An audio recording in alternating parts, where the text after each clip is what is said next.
everyone else gets.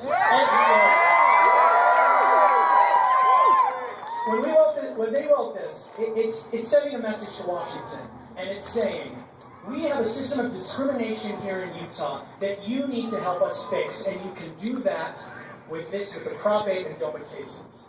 This brief talks about the system of discrimination that we have here. That includes, we have Amendment 3, meaning that two people here who love each other can't get married legally in Utah. It means that the parents of a child, if they are same-sex, do not have the same rights and privileges as their neighbors. No child should suffer because of the sexual orientation of their parents. That's what we're telling the Supreme Court. Amen. We're telling the Supreme Court that in our educational system, gay and lesbian teenagers are treated differently. Did you know in high schools here, you cannot talk about being gay because that would advocate homosexuality. They probably wouldn't be able to read this brief that I'm holding because it advocates homosexuality. In our schools, did you know it is easier to form a corporation, a business entity, than form a gay-straight student alliance? That's what we're telling the Supreme Court. But the most important for me is we are telling the Supreme Court that we are so normal that no child should be bullied in a school for any reason, and especially for being gay, lesbian, bisexual.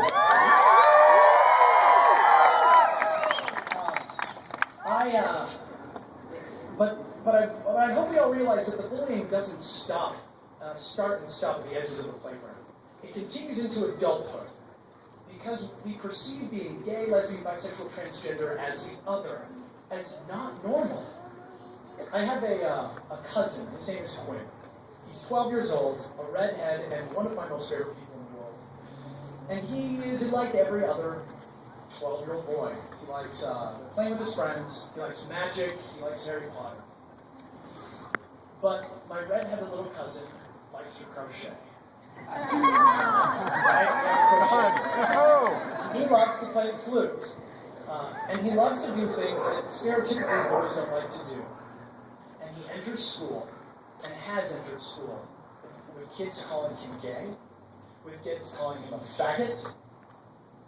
And it makes me sad, and it should make all of you sad, because this is our community, and we are better than this. One day when Quinn was in school, he walked into a gym class, and the teacher told the kids it was free exercise. They could do whatever they wanted. Most of the boys went to one corner, and they picked up basketballs and footballs to play. Quinn went the other way, and went to a jump rope. So they picked it up. The teacher, making sure everyone else could hear, said, "Quinn, don't pick up that. That's for girls." What she just did was make him feel not normal. She made him feel like an outcast. And that's unacceptable. And that's what we're telling the Supreme Court, that we are normal. And these kind of things have to stop happening. To Quinn's credit, he picked up that jump rope and said, "I don't care," and he started jumping rope. And I wish he was here to hear you all scream for him like that. This idea that we are not normal is what we are taking to the Supreme Court. Because Quinn thinks he's normal.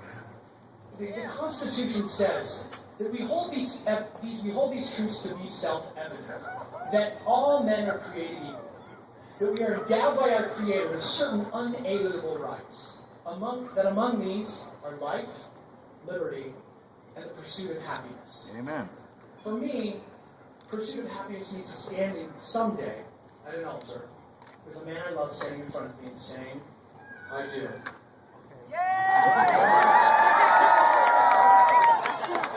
Because two men who want to get married is normal. Right? A little girl with two lesbian parents should feel normal. And my cousin Quinn, it should be normal for Utah schools to protect him from gay bullying. That should be right. And right now it's not. So, Martin Luther King once said that the arc of the moral universe is long, but it bends toward justice. The way we get justice is by doing what we have been doing since Stonewall. by coming out, by telling our family, our friends, our coworkers that we are gay, lesbian, bisexual, or transgender. Because that's the way we move ahead. That's how we're going to get the 9 justices to change their, to vote our way. By telling them the stories, your stories, our stories. And if we can do that, that arc of the moral universe, I know, will look like a rainbow. Thank you.